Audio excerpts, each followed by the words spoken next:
เคราะห์เสนียดจันไรสัพพะเคราะห์ตัวนอกสัพพะเคราะห์ตัวในสัพพะเคราะห์ตัวใดๆขอให้กลายเป็นดีเพราะปีเพราะเดือนเพราะวันเพราะปีขอให้เคลื่อนเพราะเดือนขอให้คลายเพราะวันขอให้หายเหมือนน้ำดังไฟอภิวันชัยเยสัพพะทะนังสัพพะลาภังภวันตุเมรักขันตุสุรักขันตุ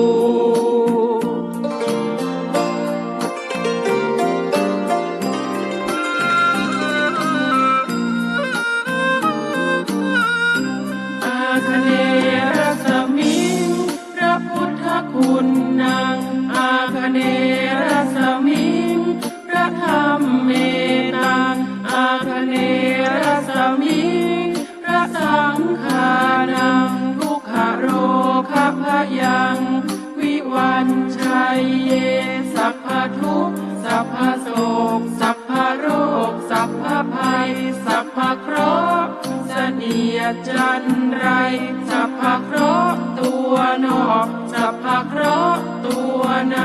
สัพพะเคราะห์ตัวใดๆขอให้กลายเป็นดีเพราะปีเพราะเดือนเพราะวันเพราะปี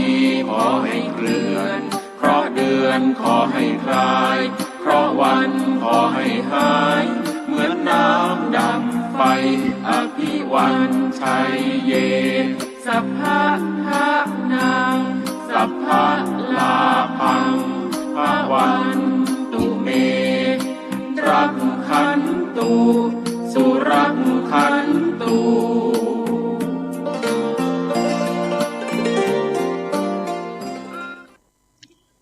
มนัสสะ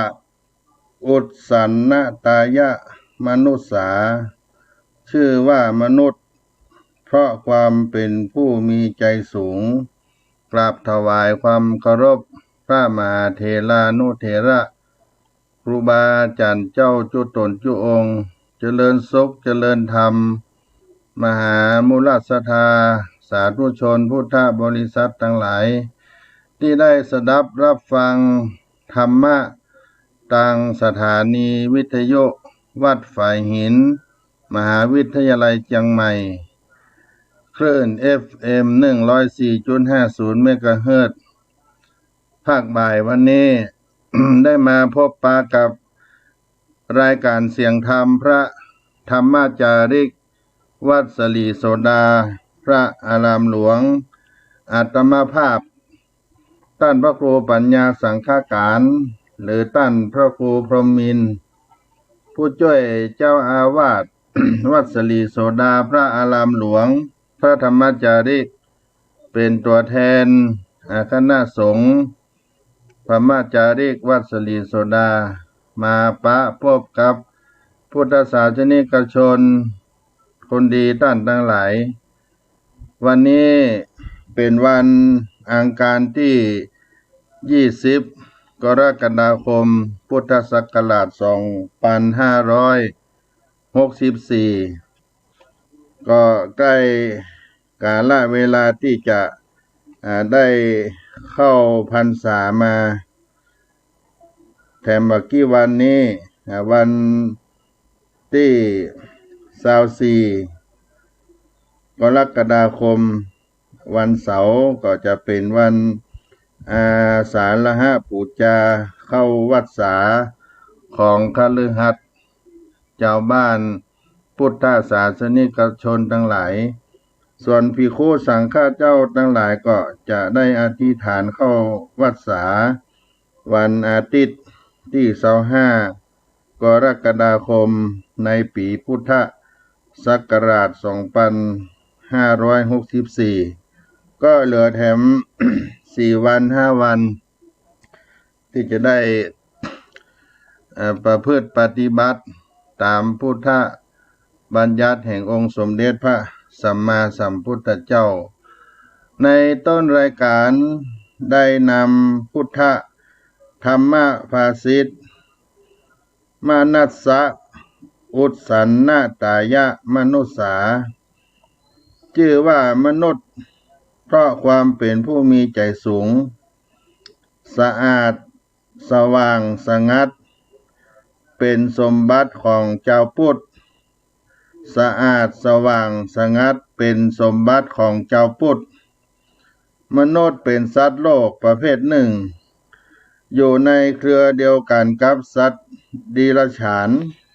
แต่สัตว์ดิรัจฉานนั้นถ้าเปรียบด้วยเหือ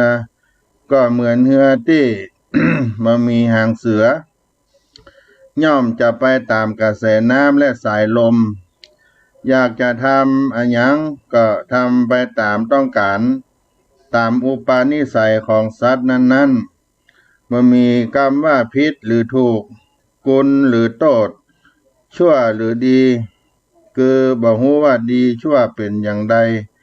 แต่มนุษย์ถ้าเปรียบด้วยเหือก็เป็นเหือที่มีหางเสือโดยมีคุณธรรมเป็นดุจจ้าหางเสือเหือเกิดจะฮู้ว่าอันยังผิดอันยังถูกอย่างใดเป็นความดีอย่างใดเป็นความชั่วฮู้จักบาปบุญกุศลโทษฮู้จักข่มใจเมื่อฮู้ว่าเหตุการณ์ตอนนั้นจะเกิดโทษมีสติปัญญานำไปใช้ในการสร้างสวรรค์สร้างสรรค์มีความ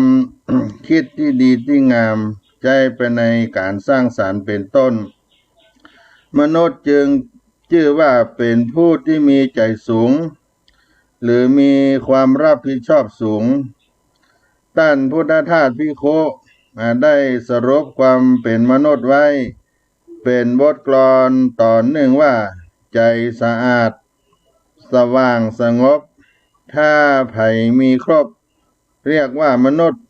หมายความว่าผู้ที่จะเป็นมนุษย์ได้จะต้องมีสามใจหนึ่ง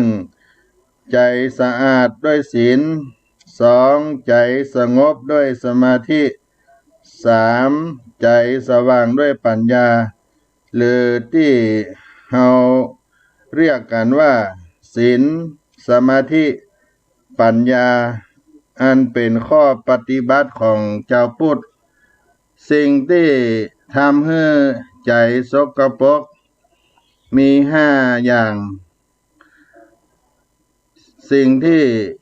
ทำให้ใจสกปรกมี5 อย่างก็คือโหดเหี้ยมเหลี่ยมโกงประสงค์เท็จนิยมระงมวุ่นวายหมายถึงคนที่ขาดศีล5จะกลายเป็นคนใจร้ายใจอำมหิตมีดวงจิต คิดจะโกงเขาโกงเปิ้นเป็นคนบ่ซื่อสัตย์ต่อเพศตรงข้ามพูดจาไว้ใจบ่ได้ชอบดื่มของมึนเมาสุราเมรัยแอวไปทะเลาะวิวาทกับคนอื่นโดยบ่เกรงกลัวต่อกฎหมายบ่เกรงกลัวต่อศีลธรรมทุกคนที่เกิดมาจำเป็นต้องอยู่ร่วมกันในสังคมนับตั้งแต่สังคมระดับครอบครัวเป็นต้นไปจะต้องมีความระวังยั้งคิดรู้ว่าทำอย่างนี้จะดีหรือบ่ดีจะต้องรู้จักข่มใจในโอกาสที่ควรข่มโดยอาศัยปัญญาดำเนินชีวิตบ่ทำอย่างที่เอาแต่ใจตนเองใคร่ครวญในสิ่งที่ดีเพราะฉะนั้นคนจะเป็นมนุษย์ได้จะต้องประกอบด้วยศีล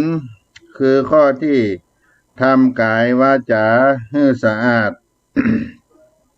สมาธิคือข้อที่ทำใจให้สงบและปัญญาข้อที่ทำใจให้สว่างตั้ง3 ประการ3 อย่างนี้ถือว่าเป็นหลักปฏิบัติของเจ้าพุทธทั้งคฤหัสถ์เจ้าบ้านบรรพชิตสมณะภิกขุเจ้าตนไปในก็ขอให้คิดว่าใจสูงเป็นมนุษย์ ใจบริสุทธิ์เป็นเทวดาใจชั่วช้าเป็นสัตตาริฉานใจสะอาดสว่างสงัดเป็นสมบัติของเจ้าพุทธทั้งสามนี้ต้องมีบริสุทธิ์ใจสะอาดสว่างสงัดเป็นสมบัติของเจ้าพุทธมนัสสะอุสสันนาตายะมนุษสาชื่อว่ามนุษย์เพราะความเป็นผู้มีใจสูงพุทธธรรมภาษิตได้นำเอามาปันมาฝากพี่น้องมหามุลสถานท่านทั้งหลายในรายการเสียงธรรมพระธรรมจาริกในภาคบ่ายในวันนี้ญาติโยมท่านสาธุชนในช่วงนี้คณะพระนวกะภิกขุสามเณรเจ้าหลังจากได้บรรพชาอุปสมบทในโครงการบวชเจ้าเขาในวัดสลีโสดาพระอารามหลวงก็ได้มีการประพฤติปฏิบัติธรรมในเบื้องต้นหลักปฏิบัติเพื่อจะให้ได้ปรับการใช้ชีวิตเป็นสมณะเป็นภิกขุสังฆะในการศึกษาธรรมแห่งพระพุทธเจ้าก็ได้มีการอบรมสั่งสอนในระเบียบปฏิบัติให้แก่ภิกขุสามเณรนวกะที่ได้รับการบรรพชาในวันที่11 กรกฎาคมที่ผ่านมาวัดศรีโสดาพระอารามหลวงก็ได้เริ่มภิกขุสังฆสามเณรเจ้าที่ได้มาบวชศึกษาเราเรียนได้เรียนหนังสือไปตามนโยบายได้เรียนทางออนไลน์ไปก่อนในช่วงนี้ส่วนหนึ่งก็มีญาติโยมสาธุชนได้มาเป็นเจ้าภาพถวายภัตตาหารเพลโดยการปฏิรูปการกินการทานใจเข้ากล่องมาตั้งมาเรียงกันไว้ที่กวนตาลศาลาธรรมอาราธนาภิกขุสังฆเจ้ามารับภัตตาหารเข้ากล่องฉันเจ้าฉันเพลนในวัดศรีโสดาพระอารามหลวงก็เป็นที่น่าอนุโมทนากับมหาชนสาธุชนทั้งหลายที่ได้มาอุปถัมภ์ภิกขุสังฆะ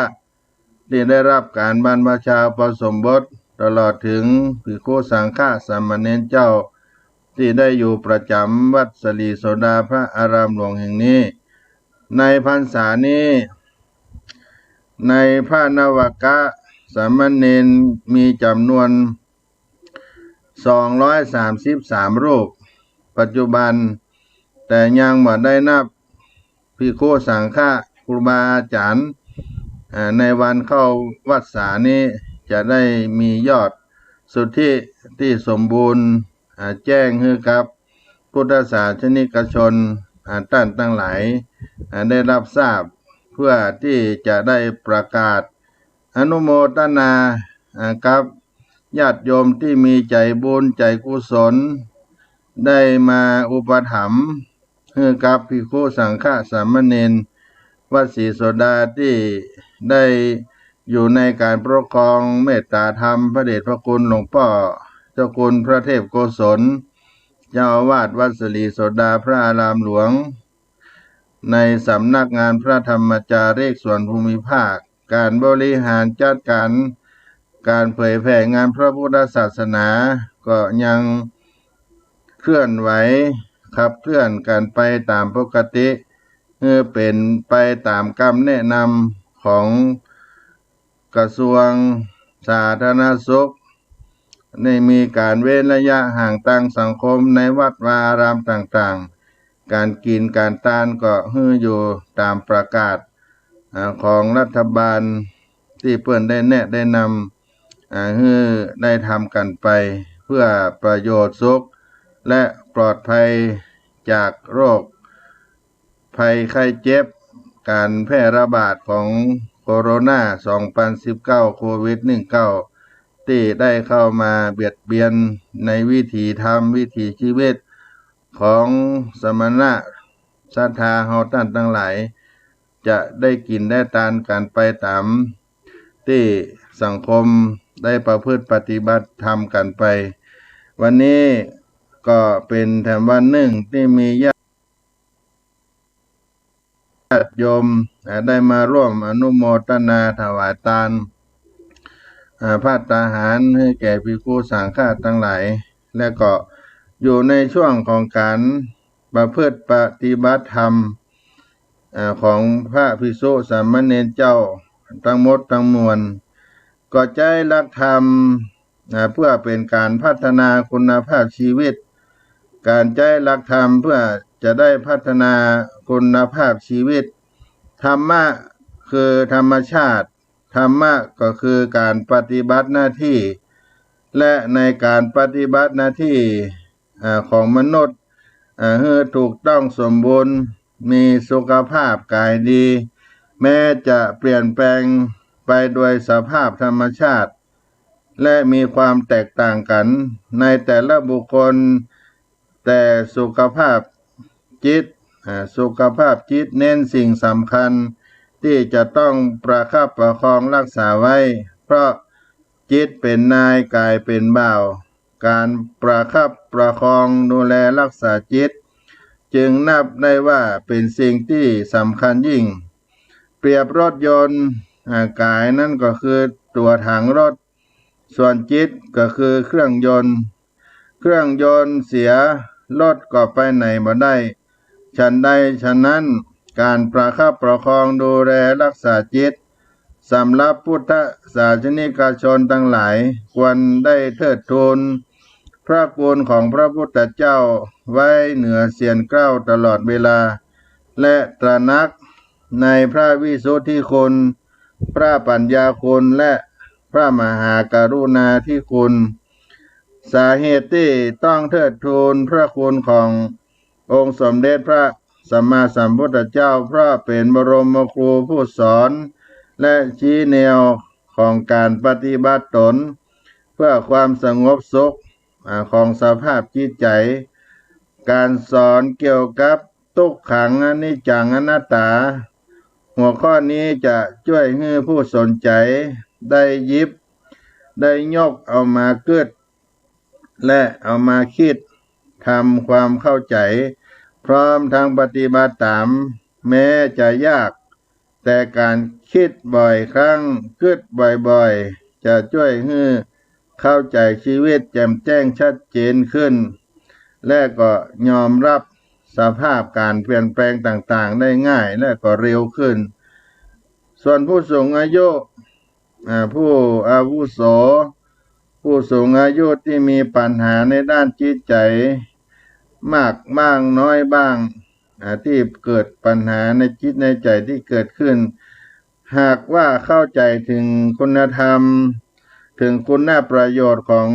ความเป็นทุกขังอนิจจังอนัตตาก็จะช่วยให้เข้าใจแก่นแท้ของชีวิตและดำเนินชีวิตได้อย่างมีสาระประโยชน์บอกว่าจะมีชีวิตอยู่ในช่วงวัยใดก็ตามในธรรมะขององค์สมเด็จพระสัมมาสัมพุทธเจ้าเกี่ยวกับการดำเนินของมนุษย์ที่ได้กล่าวว่าแต่ละคนมีกรรมเป็นแดนเกิดมีการเป็นผู้ให้ผลมีกรรมเป็นเผ่าพันธุ์ทุกคนเป็นไปตามกรรมในข้อนี้ก็เป็นการสอนจี้ให้หันเกิดความจริงเพื่อบ่ให้ประมาทให้ละความประมาทให้เร่งประกอบความดีงามประกอบกุศลกรรมเพื่อจะเป็นแนวทางนำบุคคลสู่ความดีงามความถูกต้องงดงามในชีวิตหากคิดแต่เพียงว่าเกิดมาดีแล้วหรือบ่ดีเลยก็จะบ่ทราบจะสร้างคุณงามความดีไปย่าหยังจะสร้างคุณงามความดีไปทำไมในชีวิตของเราการสร้างคุณงามความดี สร้างความดีงามนั้นเพื่อความสุขใจความอิ่มเอิบใจ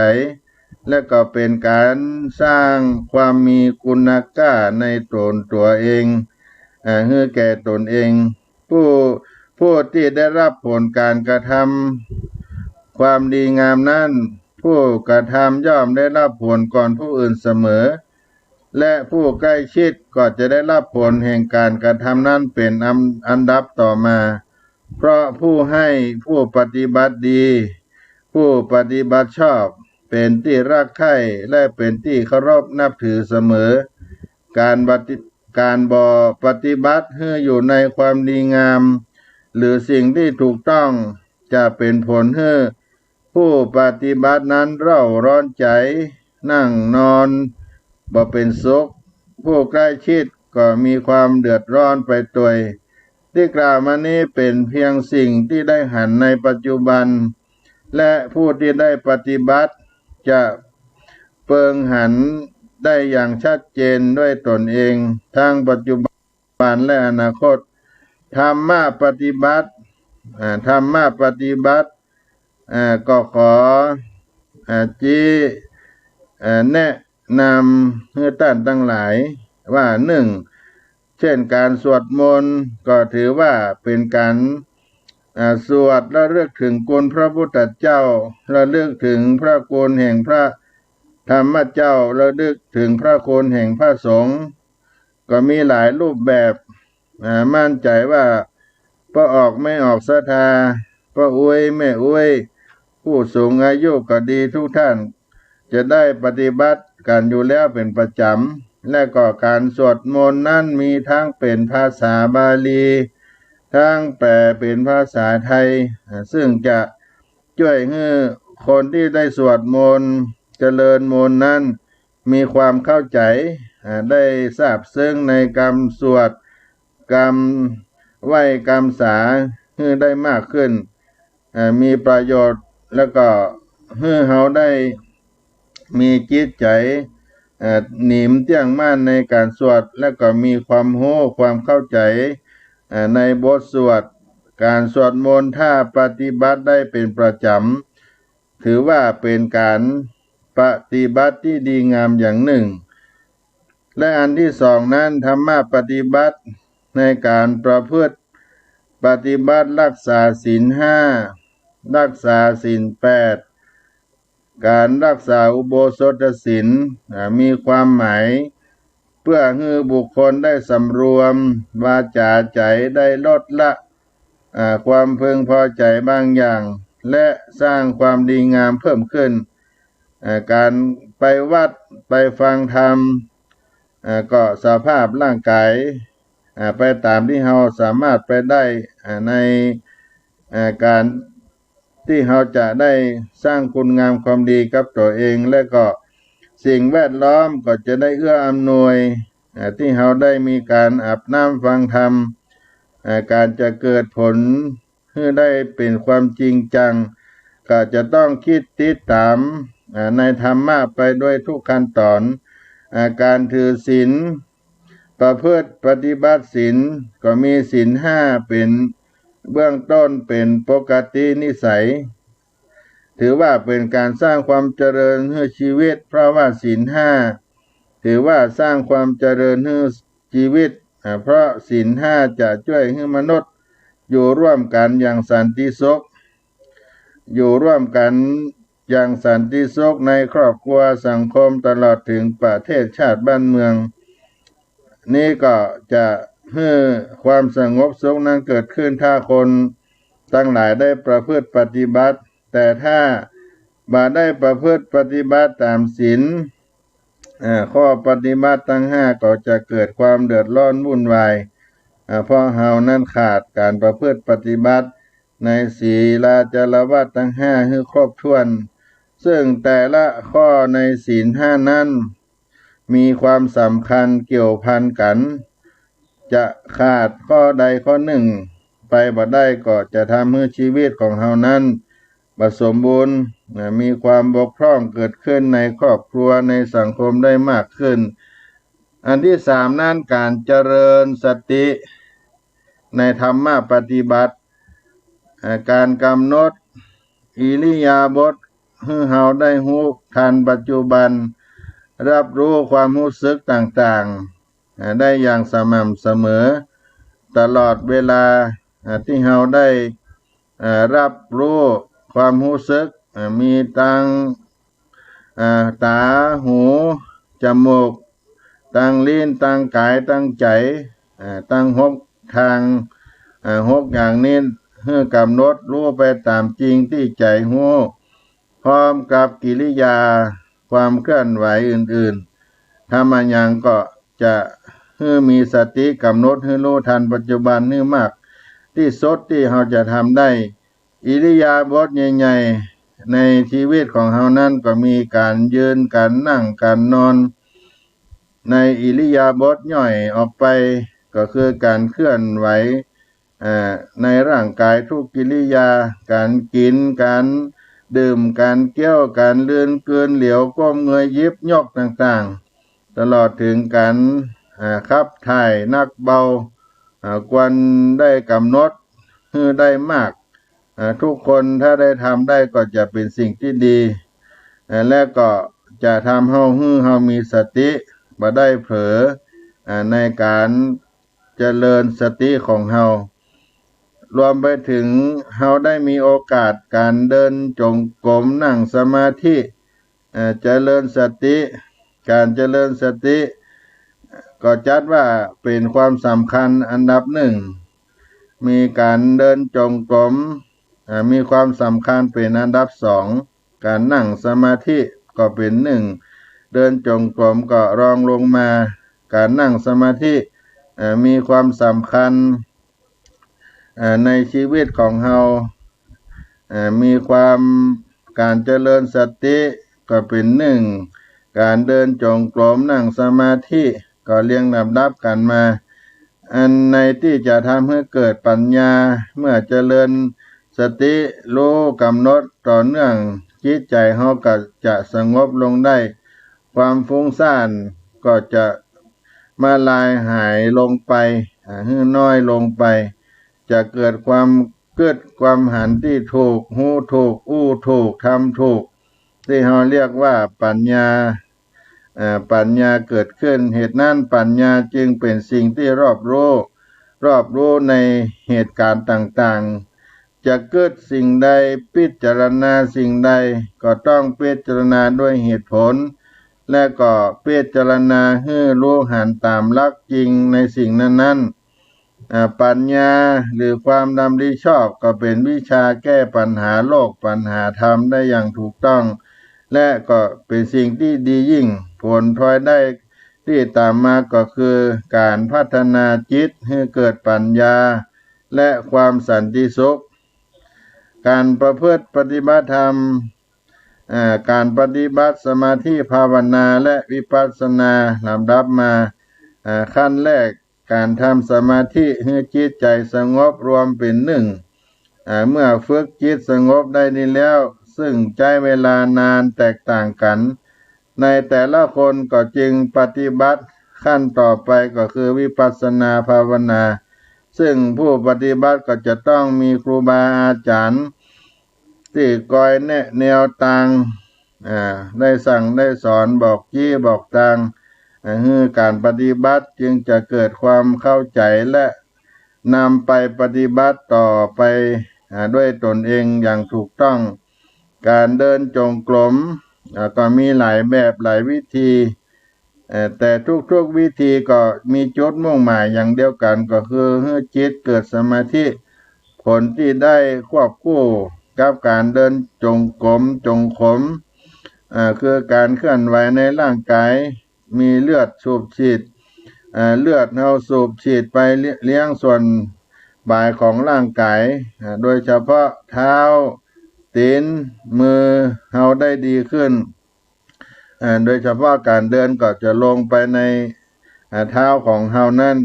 ก็จะเป็นการสูบฉีดไปให้เลือดนั้นไปในส่วนปลายของร่างกายให้ดีขึ้นและก็ใช้เวลาในการเดินแต่ละครั้งของเราได้ทำนั้น ก็ขึ้นอยู่สภาพร่างกายของเฮาตัวสำหรับวิธีการเดินนั้นผู้สนใจก็จะต้องศึกษาจากครูบาอาจารย์ผู้รู้จะได้ช่วยแนะแนวทางที่ถูกต้องและก็จะบรรลุผลตามที่เราประสงค์ในการปฏิบัตินั้นได้การเพื่อปฏิบัติ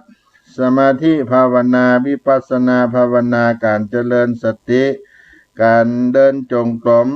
ให้เน้นธรรมชาติที่มนุษย์ที่มีอยู่ก็คือลมหายใจของเฮาการเดินการนั่งการสำรวมอิริยาบถเคลื่อนไหวของตัวเองของเฮานี่เมื่อได้ทุกอิริยาบถก็จะช่วยมาให้เกิดความพลั้งเผลอเกิดความผิดพลาดมีการต้าวการโก่นหกล้มการเดินก้าวพลาดขึ้นและอื่นๆที่จะเป็นภัยอันตรายต่อร่างกายก็จะมาสามารถเกิดขึ้นได้เพราะฉะนั้นก็เป็นธรรมะปฏิบัติหลักธรรมเพื่อที่จะได้พัฒนาคุณภาพชีวิตของเฮาโดยเฉพาะช่วงนี้เฮาก็อยู่กับบ้านกับเฮือนบ่ได้มีการเดินทางไปที่สร้างหนใดอยู่ในช่วงที่ช่วยชาติบ้านเมืองการระงับการแพร่ระบาดการแพร่เชื้อของไวรัสโควิด-19ตัวก็เป็นหลักธรรมมาปั่นมาฝากพี่น้องศรัทธาญาติโยมทั้งหลายในรายการเสียงธรรมพระธรรมจาริกในช่วงบ่ายวันนี้ก็ได้รับกีตาธรรมจากในการเพื่อเป็นการปรับเปลี่ยนอิริยาบถแห่งสักกรรมก่อนเนาะ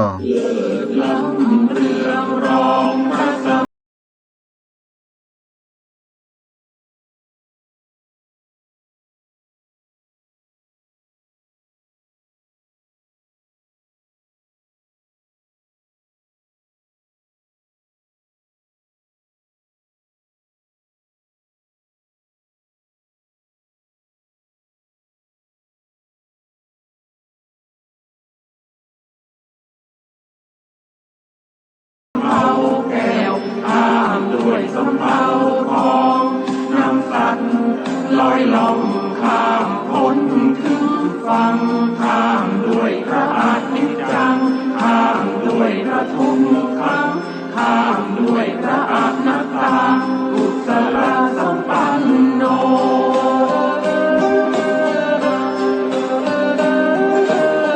อิติปิโสภะคะวา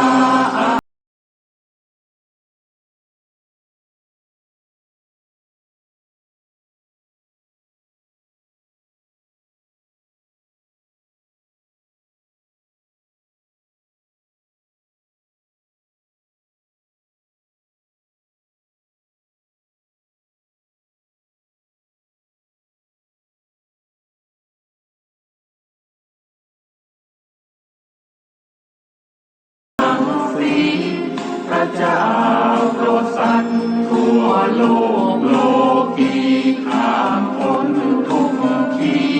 พ้นด้วยบารมีและเดชอนันต์ตั้งพระเจ้าได้ตรัสเหนือรัตนบัลลังก์พระเจ้าข้ามฟังข้ามด้วยสำเภาแก้วข้ามด้วยสำเภาทองนำสัตว์ลอยล่องข้ามพ้นถึงฝั่งข้ามด้วยพระอาทิตย์จังข้ามด้วยพระทุกขังข้ามด้วยพระอนัตตากุศลสัมปันโน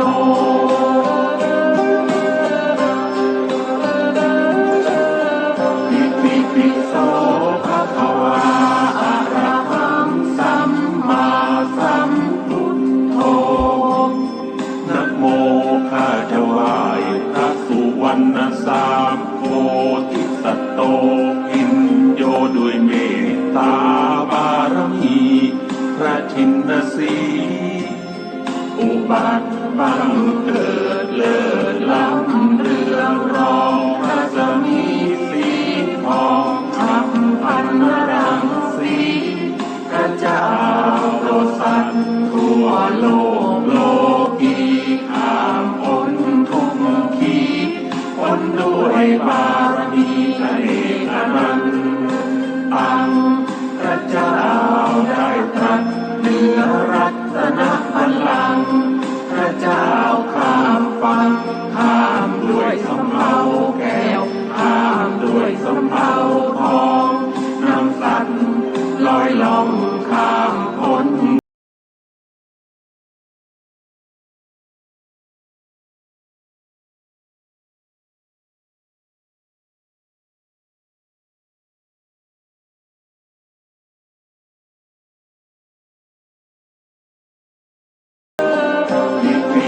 โสภะคะวาอะระหังสัมมาสัมพุทโธนะโมข้าจะไหว้พระเนมิราชโพธิสัตโตพินโยด้วยอธิษฐานบารมีพระชินสีอุบัติบังเกิดเลิศล้ำเรืองรองพระสมีสีทองชัก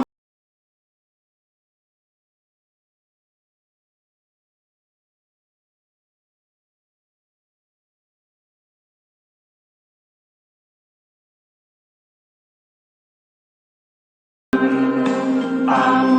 พระเจ้าได้ตรัสเหนือรัตนบัลลังก์พระเจ้าข้ามฟังข้ามด้วยสำเภาแก้วข้ามด้วยสำเภาทองนำสัตว์ลอยล่องข้ามพ้นถึงฟังข้ามด้วยพระอนิจจังข้ามด้วยพระทุกขังข้ามด้วยพระอนัตตากุศลสัมปันโน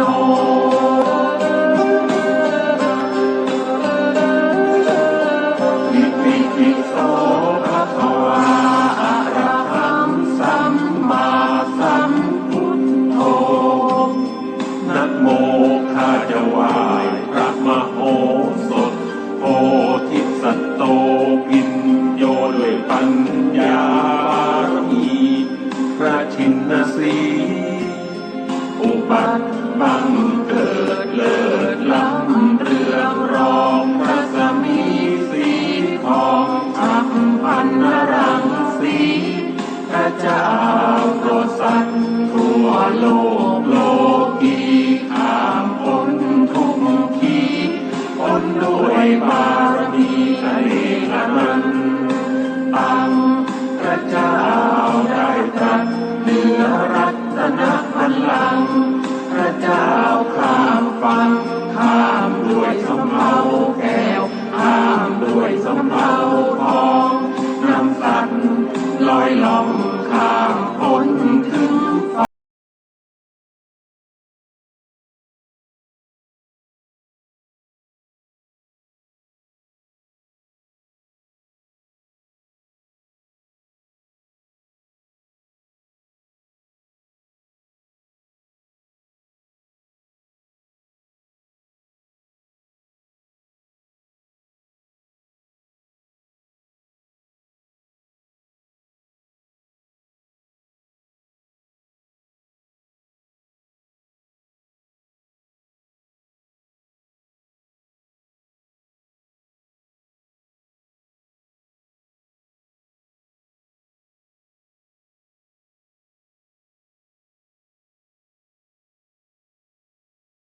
ศรัทธาสาธุชนพุทธบริษัททั้งหลายวัดสาการสันตฤดูว่าสันตฤดูน้ำฟ้าสายฝนก็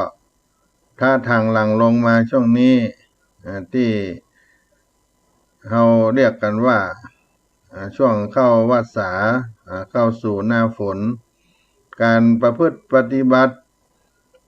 เข้าวัดเข้าวาในปีนี้ก็จะต้องอยู่ในรูปแบบของการประพฤติปฏิบัติในสถานการณ์ที่จะต้องมีมาตรการป้องกันโรคภัยไข้เจ็บการแพร่ระบาดของโรคไวรัสโคโรนา 2019 โควิด 19 ที่ยังแพร่กระจายเพิ่มขึ้นโดยเฉพาะจังหวัดเชียงใหม่ของเราก็มีการระบาดเพิ่มขึ้นเป็นสีแดงขึ้นมาแถมวัดสาการเข้ามาบางท่านก็จะต้องเข้าวัดเข้าวาวัดวารามที่ไหนศรัทธาญาติโยมบ่นักบ่หลายก็ไปกินไปทานทยอยวันกันไปก็ได้ไปทานขันเข้าไปทำบุญในช่วงเข้าพรรษานี้ก็พัดวันกันไปตามมาตรการการป้องกัน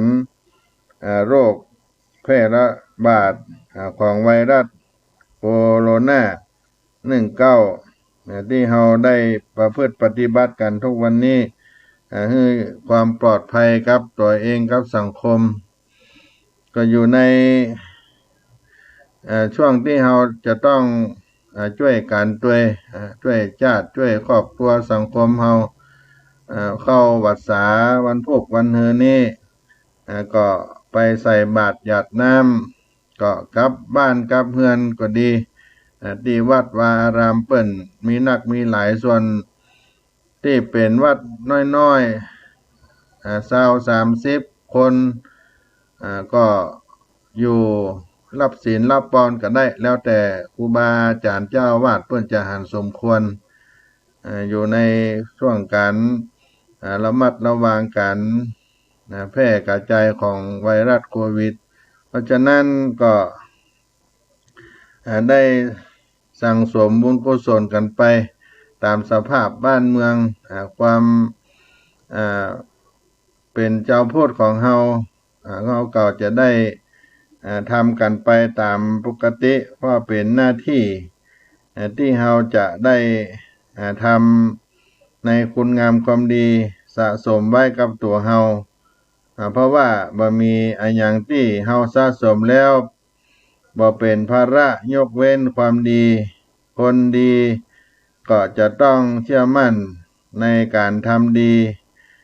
ทำดีความดีทำดีต้องได้ดีสิ่งนี้มันบ่มีวันเปลี่ยนแปลงก็ได้ประพฤติปฏิบัติกันไปในสังคมของเราทุกวันนี้มีปัญหามากปวงหลวงหลายตั้งปัญหาในส่วนตัวปัญหาตั้งสังคมสภาวะบ้านเมืองวุ่นวายเต็มไปด้วยปัญหาโรคภัยไข้เจ็บต่างๆก็ดีแต่ว่าสิ่งที่ควรจะแข่งขันกันในสังคมเพื่อให้เกิดความสุขทางด้านจิตใจในชีวิตของเราก็คือได้มุ่งมั่นขยันขันแข็งกันในการทำคุณงามความดีเพราะความดีนั่นจะเป็นประโยชน์ต่อตัวเราว่าความดีการกระทำที่เป็นประโยชน์ต่อตัวเองต่อสังคมความดีนั้นเป็นสิ่งที่ทุกคนปรารถนาทุกคนต่างอยากจะได้ความดีกันทุกคนเพราะความดีย่อมก่อให้เกิดผลดีต่อคนที่ได้ทำความดีความดีเป็นสิ่งที่บ่ใช่ทำกันได้ง่ายๆแต่จะใช่ว่าจะทำได้ยากทั้งนี้ขึ้นอยู่กับผู้ที่ ผู้ทำว่ามีความใส่ใจสนใจในการทำความดีมากน้อยเพียงใดสมเด็จพระสัมมาสัมพุทธเจ้าพระองค์ตรัสว่าความดีอันคนดีทำได้ง่ายความดีอันคนชั่วทำได้ยากดังนั้นความดีจึงเป็นสิ่งที่ทำได้ง่ายสำหรับคนดีแต่เป็นสิ่งยากที่จะทำสำหรับคนที่เป็นคนชั่วแต่ในทางกลับกันความชั่วเป็นสิ่งที่คนชั่วทำได้ง่ายดายแต่คนดีนั้นจะทำชั่วนั้นได้ยากอาจจะทำความชั่วนั้นได้ยากดังที่พุทธภาษิตที่กล่าวไว้ว่าความชั่วอันเป็นคนชั่วทำได้ง่ายความชั่วอันคนดีทำได้ยากนี่ก็เป็นการทำความดีเป็นสิ่งที่เป็นประโยชน์แก่ตัวเองและก็คนอื่นในทางกายทางวาจาทางใจถ้าอยากได้ดีก็ต้องทำความดีไม่ต้องรีรอเก่งใจเพราะความดีย่อมก่อให้เกิดผลดีต่อคนที่ทำความดีมีความสุขความชั่วย่อมเกิดผลชั่วต่อคนที่ทำความชั่วก็จะเกิดความทุกข์กายทุกข์ใจเกิดขึ้นกับเขาก็เป็นธรรมะได้มาพบฝากปันพี่น้องท่านทั้งหลายในช่วงรายการเสียงธรรมพระธรรมจาริกวัดสลีโสดาพระอารามหลวงในใต้รายการวันนี้ก็ขออนุโมทนากับศรัทธาญาติโยมแถมครั้งหนึ่งที่ได้มีส่วนร่วมในการสนับสนุนอุปถัมภ์ร่วมเป็นเจ้าภาพบรรพชาอุปสมบทราษฎรบนที่สูงในโครงการพระธรรมจาริกปี 2564 ในครั้งนี้ที่เราได้จัดกันไปในวันอาทิตย์ที่ 11 กรกฎาคม 2564 ณ วัดศรีโสดาพระอารามหลวงอำเภอเมืองจังหวัดเชียงใหม่วันที่ 12 กรกฎาคม 2564 ณ วัดพระธรรมจาริกห้วยสัตแตงอำเภอตุ้งจ้างจังหวัดน่านวัดพระธรรมจาริกบ้านกอกอำเภอเชียงกางจังหวัดน่านวันอังคารที่ 13 กรกฎาคม 2564 วัดพระธรรมจาริกต่อพระคีอำเภอท่าสองยางจังหวัดตากวันพุธที่ 14 กรกฎาคม 2564 ที่สำนักงานพระธรรมจาริกจังหวัดแม่ฮ่องสอนณวัดแม่ลาน้อยจังหวัดแม่ฮ่องสอนและสถานที่บวชชาวเขาแห่งสุดท้ายวันที่ 15 กรกฎาคม 2564 ณ วัดพระธรรมจาริกวังใหม่อำเภอวังเหนือจังหวัดลำปางทั้งหมดทั้งมวลปีนี้229รูปที่ได้บวชถวายเป็นพระราชกุศลวันเฉลิมพระชนมพรรษาพระบาทสมเด็จพระเจ้าอยู่หัว28 กรกฎาคมที่จะมาถึงนี้และก็เป็นการบวชเจ้าเขาในโครงการพระธรรมจาริกเป็นปีที่56ซึ่งเราได้ทำกันมาแต่เนิ่นนานและก็เป็นการเผยแผ่งานพระธรรมจาริกในพุทธพจน์ที่กล่าวไว้ในการเผยแผ่พระพุทธศาสนาเป็นปฐมพุทโธวาทขององค์สมเด็จพระสัมมาสัมพุทธเจ้าว่าจารถาภิกขเวจาริกังพหูชนะหิตายะพหูชนะสุขายะโลกานุกัมปายะดูก่อนภิกษุทั้งหลายเธอทั้งหลายจงเที่ยวจาริกไปเพื่อประโยชน์เกื้อกูลแก่ชนหมู่มากเพื่อความสุขแก่ชนหมู่มากเพื่ออนุเคราะห์ชาวโลกเพื่อประโยชน์เกื้อกูลเพื่อความสุขแก่เทวดาและมนุษย์ทั้งหลายเป็นต้นพุทธดำรัสมีทั้งอุดมการณ์และการเผยแผ่พระพุทธศาสนาคณะพระธรรมจาริกก็ได้ยึดเป็นหลักปฐมการทำงานในปฐมพุทโธวาทข ขององค์สมเด็จพระสัมมาสัมพุทธเจ้าที่ขึ้นไปเผยแผ่พระพุทธศาสนาแก่พี่น้องเจ้าเขาและเพื่อได้สร้างคุณงามความดีนั้นเกิดขึ้นบนเขาบนดอยที่จะให้ได้เกื้อกูลเพื่อความสุขเพื่ออนุเคราะห์แก่ชาวโลกแก่คนหมู่มากฉะนั้นเป็นภารกิจของพระธรรมจาริกขึ้นไปบนเขาบนดอยและได้นำเอากุลบุตรลูกหลานได้มาบวชในโครงการพระธรรมจาริกได้ศึกษาเล่าเรียนทั้งทางโลกทางธรรมศึกษาพระธรรมวินัยที่วัดศรีโสดาพระอารามหลวงแห่งนี้ก็เป็นตักกศิลานครแห่งราษฎรเจ้าเขาที่ได้เข้าในร่มผ้ากาสาวพัสเข้ามาบวชในพระพุทธศาสนาก็ขออนุโมทนาเน้อญาติโยมนักศีลนักบุญผู้ใจบุญทั้งหลายที่ได้ร่วมปัตตานุโมทนาทานร่วมเป็นเจ้าภาพถวายเครื่องอัฐปาริขารบุญกินบุญทานได้ปกปักรักษาให้พี่น้องศรัทธาได้ร่มเย็นเป็นสุขกันต้นหน้าวันนี้ใต้รายการเสียงธรรมพระธรรมจาริกก็ขออำนวยอวยใจให้ศรัทธาญาติโยมได้อยู่เย็นเป็นสุขกันทุกท่านทุกคนและก็ขอโอกาสนี้ล่ำลาพี่น้องศรัทธาทั้งหลายไว้เพียงเต้าอี้ก่อนบุญกินบุญทานจงบังเกิดให้กับพี่น้องท่านทั้งหลายปุญญาตานา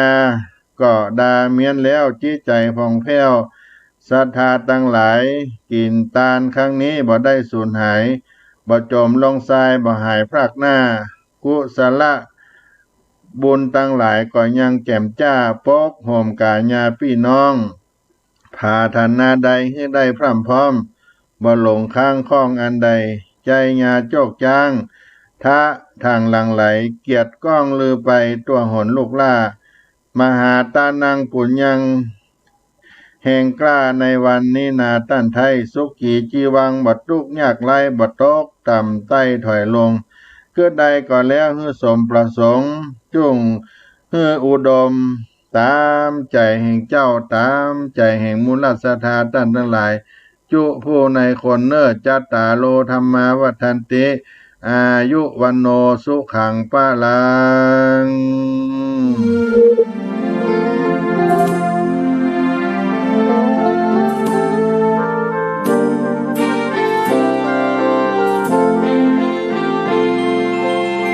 ดินแดนถิ่นดงธุรกันดารมีนามเรียกขานของสิทธิพระตถาคต